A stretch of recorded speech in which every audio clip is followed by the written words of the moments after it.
Ini ang GMA Regional TV Early Edition.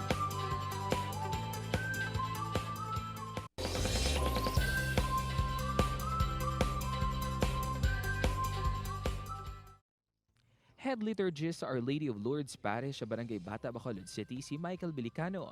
Pangod sa iya trabaho, iyagid na saksihan ang epekto sang pandemya sa pagsimba sang mga Katoliko. Sa eksperyensya sini sa simbahan, iya manakit-an ang kinalain sang misa sa ordinaryo nga inadlaw kag sa Kwaresma. Dugang pa sini, may nagakabagay nga pagpamalandong sa tion sang Semana Santa nga dapat mahibaluan sang mga ulihi nga henerasyon. This blessed morning mga kapuso, ululupod naton nga hibaloon kag tukibon kung ano ba lang mga nagkalailain niya ginakasakuan kag ginaobra sang isa ka liturgist. On the show, we have Mr. Michael Bilicano, head liturgist sa Our Lady of Lourdes sa Barangay Bata, Bacolod City. Hi Sir Michael, good morning and welcome to GMA Regional TV Early Edition. Kumusta? Kumusta ang pamilya? Okay, good. Sir Adrian, good morning. Good morning, GMA viewers. Sir Michael, una nga pamangkot, no? Gusto ginamon mahibaluan, ano ba lang role sa ginatawag nga liturgist sa simbahan Katoliko? Pwede mo bala kami hatagan sang background? Ilabi na sa mga kapuso naton nga ba wala ideya kung ano ini. Sige. I am the head liturgist ng Our Lady of Lourdes Parish Bata. Isa ko sa gaplan sa mga liturgical programs sa among parokya.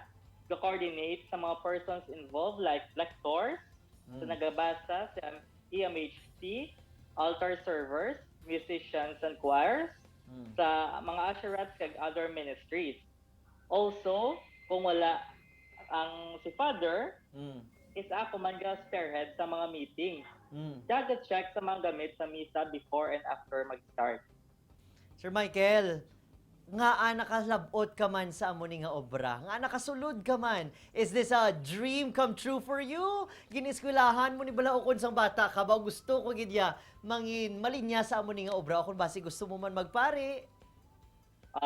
Sanggamay pa ko ga-attend ka procession sa cathedral every Good Friday or Biyernes Santo upod sa akong family. So, sa nagsulod ko sa simbahan 2 years ago, do dihay ko ginapatag sa akong nahuna nga do gabi gid ang impact kung ara ka na sa sulod ng simbahan. Bali pila mo na ni katuig nga ginahimo Sir Michael kag ang amo ni nga obra sa simbahan ang panata mo man bala? Anong nagdulot o kung anong naobra sini sa imo personal nga pangabuhi? So, sa 2 years pa lang man ko sir sa simbahan, although sang una, ga-serve nako during special occasions sang church. Pero 2 years ago, invited ko ni Father Jasmar, ang among parish priest, nga, pwede makatiner na lang ko dito sa simbahan kag magabulig. So, ang dulot yun sa ako, sir, although inaabala nga grabe ang problema nga aton nga tubangon, but then, at the end, wala gid upang sa mga solusyon nga ginahatag sa aton sang Ginoo. Sang Semana Santa 2020, hindi man allow that time ang mga nagkalain-lain ni activities, no? Anong inyong mga tikang agud maski papaano napatigayon o kung naduso sa gihapon ang mga objectives and mga activities sang Semana Santa 2020? So, since si Bishop nagpa-announce ng circular nga hindi pwede mag-celebrate sa Holy Week nga may mga tao, kami, nag-aired kami Holy Week celebrations naman through Facebook Live. So, mayroon kami sa last year, motorcade sa Blessed Sacrament after sang Holy Thursday, nga Last Supper nga Mass. We also have pagsimba sa Cruz nga Mass ang Good Friday through online. And the Vigilia Pascual or Easter Vigil sa Balaan nga gabi sang Sabado de Gloria. Online, mga siya Japon. Sir Adrian. Sir, ano gid bala dapat ang ideal kag insakto nga pagpamalandong? Do you think ang mga penitensya gakatabo pa man gid ayhan subo nga tiyempo 2021 na eh?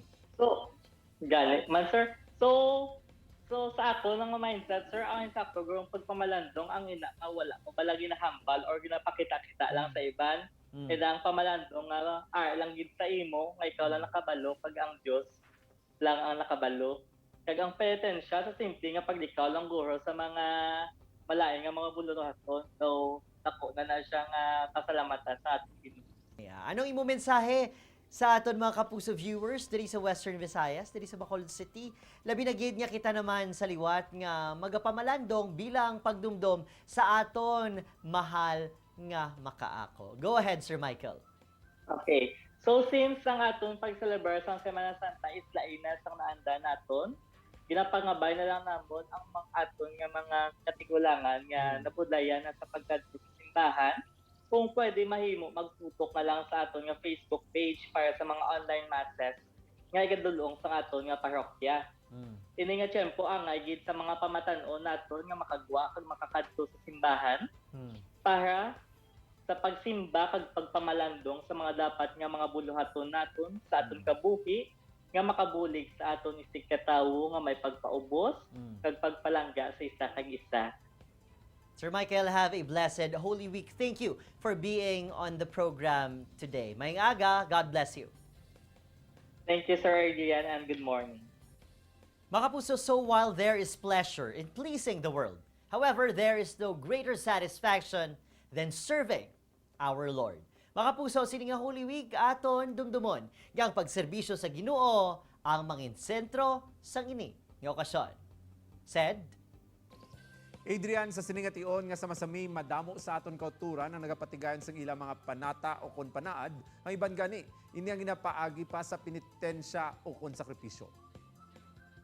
pero pahanungdom sa aton mga kauturan nga nagapinitensya. Mga puso, ipasiguro tagid nga hilway kita sa katalagman kay madamo man sa mga pamaagi para ipakita ang aton paghinulsol sa kasaypanan.